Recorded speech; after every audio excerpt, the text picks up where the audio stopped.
Hi guys, this is the Thursday video for our week 5 of distance learning. As always, I miss you guys and I hope you are doing well.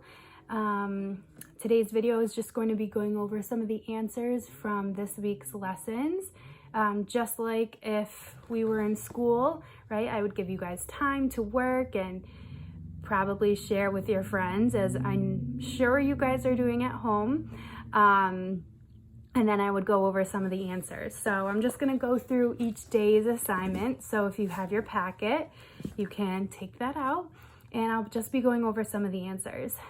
Before we start, if any of you tried to email me or if you were looking at Aspen and it wasn't updated, I had no internet because of the storm on Monday and Tuesday. So at this point, this Thursday, everything should be updated, okay? So make sure you guys are checking Aspen and staying on top of your work.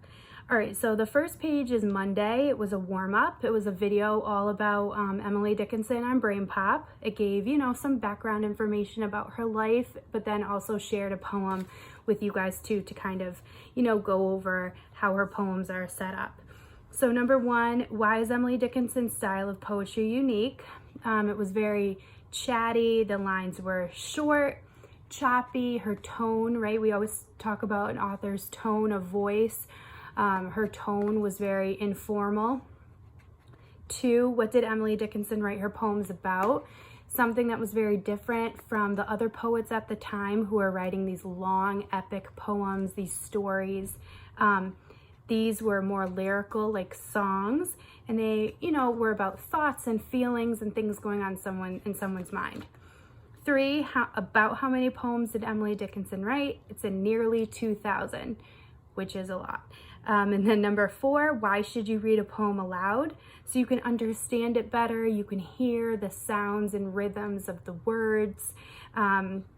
Also, you should read it multiple times, right? And that's what you did for one of the activities.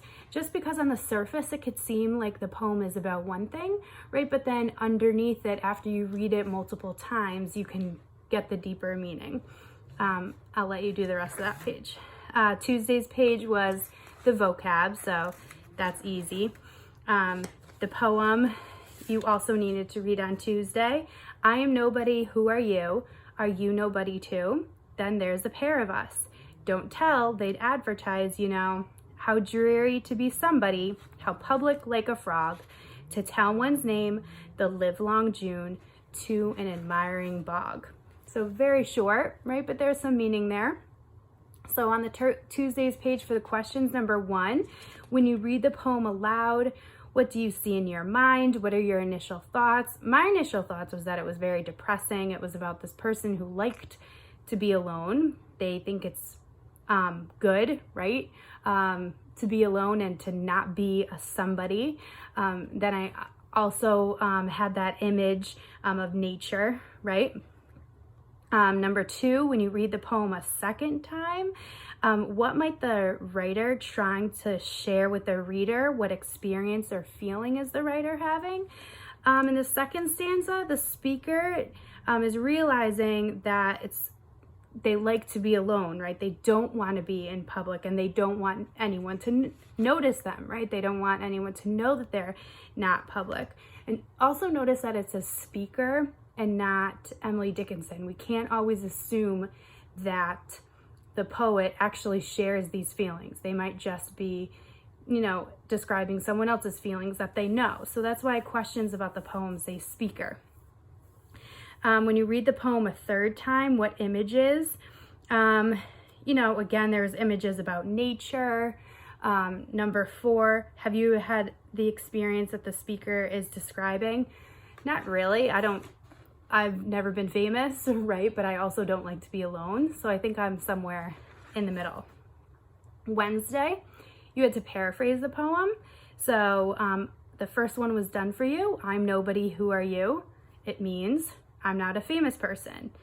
Who are you? Are you famous? Remember, when you paraphrase something, you're just writing it in your own words so that you can understand it better. The second line, are you nobody too? Right? So are you not famous too? Then there's a pair of us. Don't tell. So then there's 2 of us, but don't tell anyone. And then they'd banish us, you know. Banish means they drive away, they drive us away. So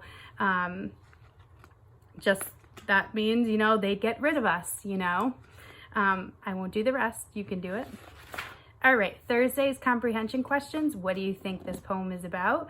It's being a public figure versus being one that's private, right? Or one that's not in the public eye. 2, what is the difference in the 2 stanzas? The first stanza is about being a nobody, and the second stanza is about being a somebody. Number 3, what does the line "how dreary to be somebody" means? Dreary was one of your vocab words that you had to look up.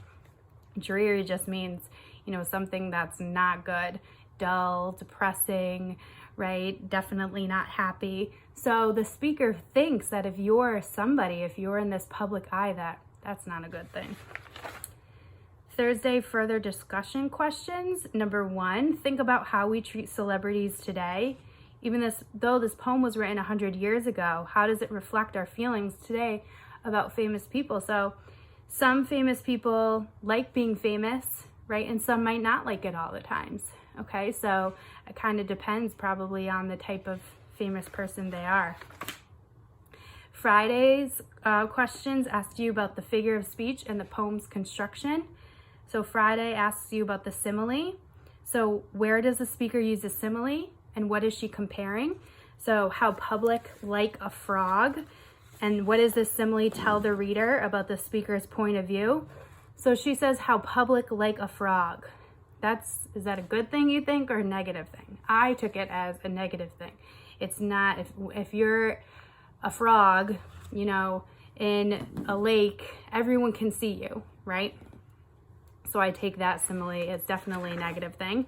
And then the rhyme pattern, what do you notice about the rhyme pattern? Remember, as the Brain Pop video taught us, the rhyme pattern and the lines are not traditional, right? It doesn't go every other line rhymes, right? So the rhyme pattern is not like we're used to seeing, okay? Maybe there might be, I think, 2 rhymes in the overall poem.